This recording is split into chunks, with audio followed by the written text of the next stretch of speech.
po, nandito po ako ngayon sa Umingan, Pangasinan at may nakilala po akong isang bata na fan ni Van Jos. Tara, kilalanin na po natin yung bata na idol, si Van Jos.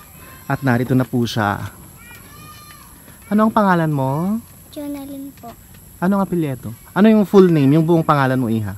Jonalyn P. Anchita po. Ancheta? Opo. Okay. Sino ang idol mo? Si Van Jos po. Bakit? Bakit mo idol si Van Jos? Kasi siya yung nanalo Nanalo saan, Iha? sa The Voice Kids. Sa The Voice Kids. Pinanood mo siya nung Grand Finals? Opo. Wow! Jonalyn, sa tingin mo, bakit si Van Jos yung nanalo sa The Voice Kids? Kasi magaling siyang kumanta. Talaga? Opo. Ano ba ang favorite song mo kapag naririnig mo ang pangalang Van Jos Bayaban? Ano yung song na kinanta niya na gusto mo? You Raise Up. You Raise Me Up. Ayun. May gusto kong sabihin para kay Van Jos. Anong message mo? Sana makita ko po siya. Sana makita mo siya. Hindi mo pa siya nakikita ng personal? Ay, sige. Tingnan natin ha kung pwedeng balang araw makita kayong dalawa ha. Jonalyn, ilang taon ka na, Iha? 10 po. 10 years old? Opo. Saan ka nag-aaral? San Vicente po. San Vicente. Yung bang mga friends mo rin, yung mga kabataan, yung mga... Anong grade ka na pala ulit? Grade 4 po. Grade 4. Yung mga kasamahan mo rin, kilala rin nila si Van Jos?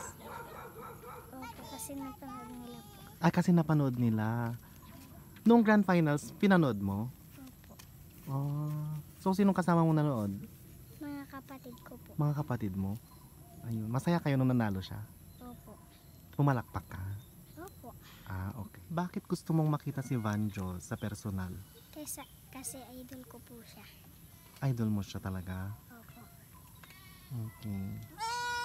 Jonalyn, di ba sabi mo grade 4 ka na sa San Vicente? Opo. Anong honor mo ng grade 3 ka? Second po. Second honor? Ano ang favorite subject mo? English po. Bakit English? Mas maganda po kasi yung English. Mas maganda yung English. Balita ko dun sa kuya mo, sabi niya gusto mo daw maging teacher. Totoo ba yun? Opo. Bakit?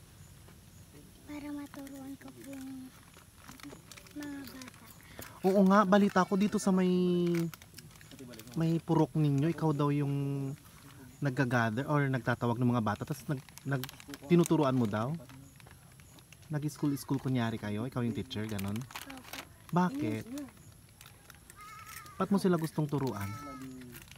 Para matuto po sila. Para matuto sila. Oo nga naman, di ba? Thank you, Jonalyn ha. Thank you so much. Opo. Jonalyn, ano ang talent mo? Pageant po. Pageant? Sumasali ka ng pageant? Opo, sa school Nanalo po. ka na? Opo. Anong pageant yun? Yung kan po. Parang Intramurals, UN, Buwan ng Wika. buwan ng week. Ayun, Buwan ng Wika. Sige. Thank you. So, hilig mo ang mag-rampa-rampa, ganon? Okay. Nanalo ka dun sa pageant? Opo. Anong place mo?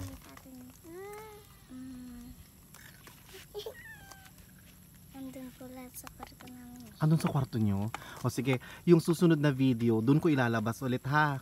Pupuntahan kita ulit. Okay? Thank you.